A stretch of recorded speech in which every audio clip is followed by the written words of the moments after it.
Imagine this. You meet someone on the internet. You talk to them for hours. What starts as a simple friendship slowly blossoms into what feels like the most beautiful love story in the world.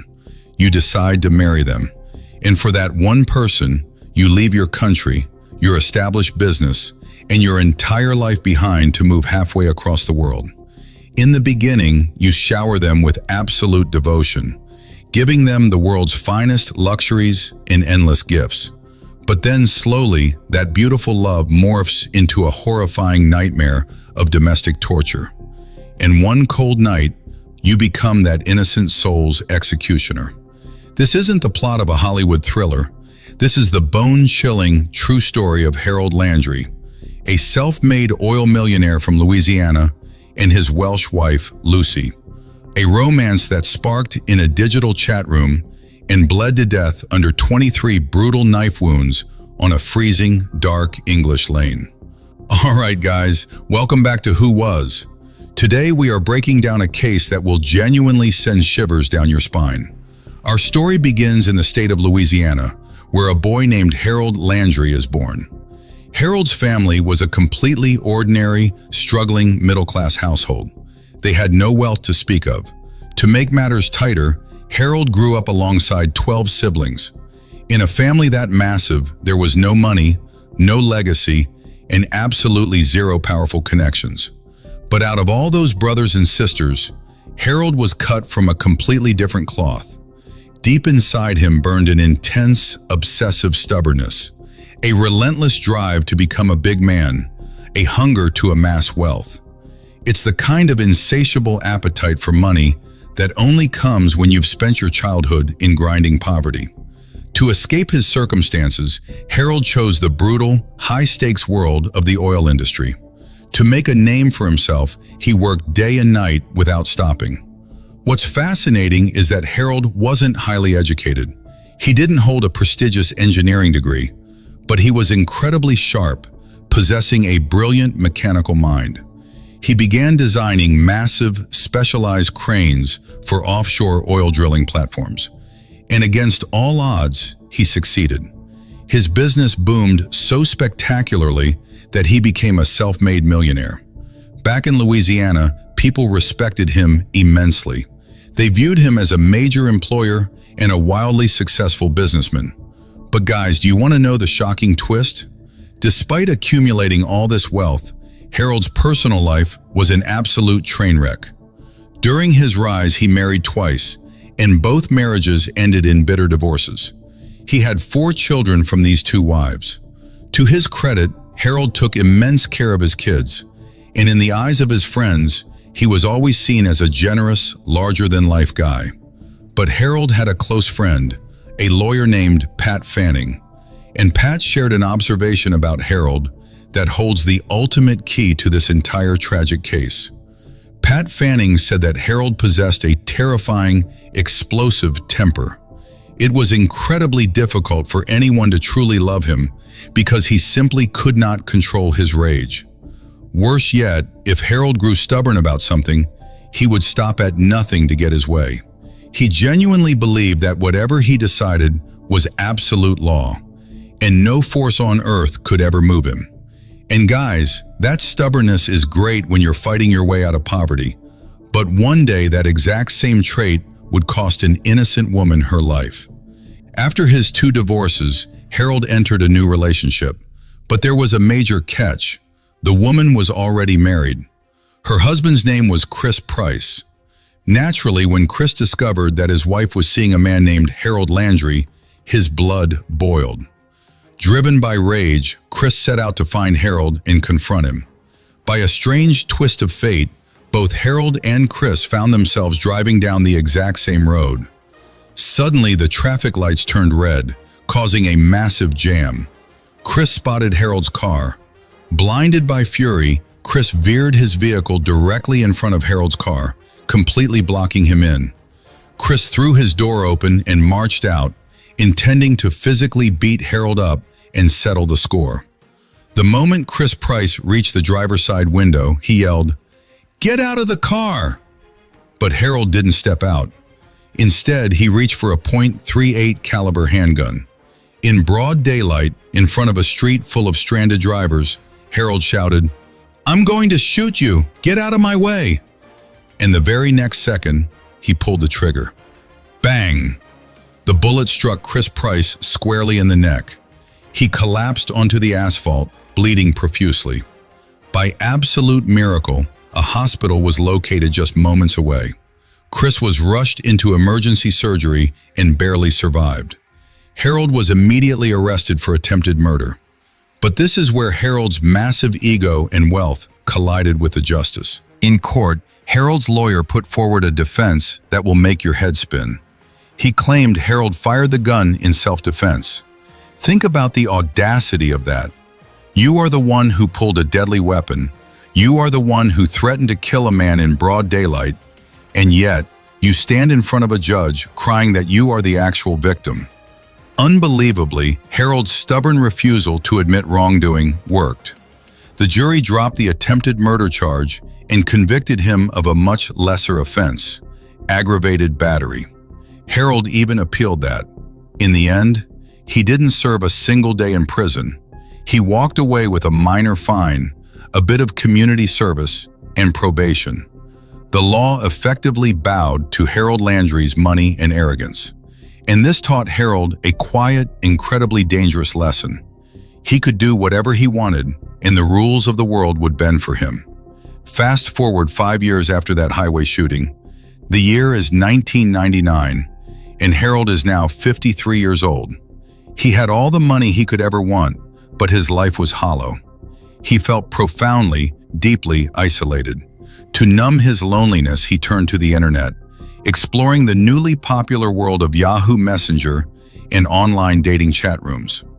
And within those digital corridors, he crossed paths with 28-year-old Lucy Davies. Lucy lived in England. She was vibrant, strikingly beautiful, and a staggering 25 years younger than Harold. As the late-night typing turned into endless conversations, Harold fell obsessively in love with her. True to his nature, a new fixation gripped him. He decided that no matter what it took, he was going to marry Lucy. Harold began sweeping her off her feet using the only real power he possessed, his wealth. He showered her with expensive gifts, flew her across the Atlantic, and promised her a life of unimaginable luxury. To Lucy, a young woman from a modest background, it felt like her entire world was transforming. She was utterly swept away by his generosity and grand promises. After they met in person for the first time, Harold's obsession only deepened. They decided to get married, but then came the choice that shocked everyone who knew him. Driven by his obsession to marry Lucy, Harold abandoned his lavish lifestyle in America, shut down his lucrative oil business, and left his homeland forever. He packed his bags and moved permanently to England. People were baffled. Why would a self-made multi-millionaire leave everything behind to start over in a foreign country? But Dosto, Harold's calculated mind, was playing a completely different game. He knew that by relocating to a quiet English countryside, nobody would know about his violent past. His criminal record and the fact that he had shot a man in Louisiana would remain a secret. He could reinvent himself as a respectable, wealthy gentleman. They tied the knot in the year 2000. Harold purchased a breathtaking, sprawling mansion in a very affluent area of Worcestershire, and the couple moved in. On the outside, it looked like an absolute fairy tale, but Harold forgot one fundamental truth. You can change your country, you can buy a new mansion, but you can never escape your own toxic nature and explosive rage. A few years into the marriage, the mask began to slip. Harold's true colors emerged. He would fly into rages over minor domestic issues, constantly trying to control Lucy's every move, suffocating her with intense jealousy. Making matters worse, Harold began drinking heavily, subjecting Lucy to a daily routine of verbal and emotional abuse. For years, Lucy quietly endured it all. She finally realized that the wealthy, powerful man she had married hadn't given her a palace. He had locked her inside a gilded cage. But eventually, Lucy made a decision that shattered Harold's fragile ego into pieces. And that tragic turn of events would trigger a horrifying act of violence. By 2009, Lucy's patience had completely evaporated.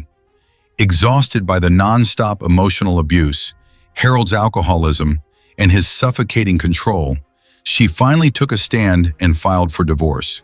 She wanted her freedom. She wanted to take her children and walk away from the gilded cage. But a man like Harold Landry, a man who believed he was incapable of being wrong, a man whose ego eclipsed his bank account, could not tolerate the rejection. More than anything, Harold was terrified that a divorce would allow Lucy to walk away with a massive chunk of his millions. In a fit of spiteful rage, he altered his will, stripped her of financial access, and began rationing money to twist the knife. They were trapped living under the same roof, but slept in separate bedrooms. Every single day was a battleground of screaming matches and toxic arguments. The mansion had officially become a high-security prison. Monday, February 1st, 2010. The day began like any other miserable day in the Landry household. A vicious, ugly argument broke out between them over furniture and finances. Harold was practically foaming at the mouth with rage because Lucy refused to back down or be intimidated anymore. Later that evening, feeling entirely drained, broken, and desperate, Lucy logged onto Facebook and typed 11 words that would soon echo across global headlines. "I've never hated someone as much as I hate someone now." Less than an hour after she hit post, the final confrontation erupted inside the house. Driven by an all-consuming fury, Harold marched into the kitchen. He grabbed a heavy, solid granite rolling pin, raised it high, and brought it down with full force onto Lucy's head. The impact fractured her skull. Blood began pouring down her face.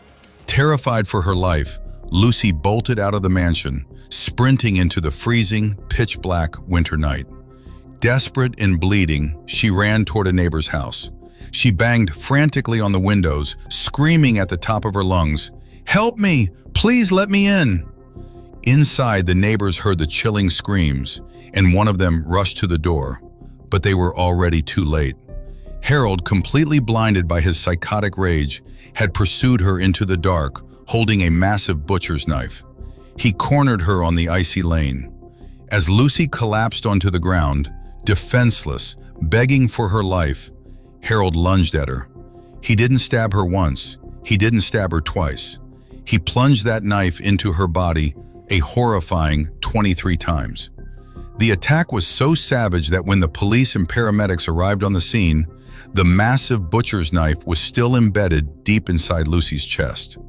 She tragically passed away on the way to the hospital. And perhaps the most heartbreaking detail of this entire tragedy, while this monstrous act of violence was unfolding right outside on the tarmac, their two young children, 7-year-old Harriet and 14-year-old James, were fast asleep inside their bedrooms. They had absolutely no idea that their mother was drawing her final, agonizing breaths just yards from their front door. After slaughtering his wife, Harold didn't show a shred of remorse. He calmly walked back inside, grabbed his car keys, and drove straight to the home of a new woman he had been seeing. He handed her 30,000 pounds in banker's drafts and a stack of signed, blank checks to ensure her financial security, and then walked off into the night.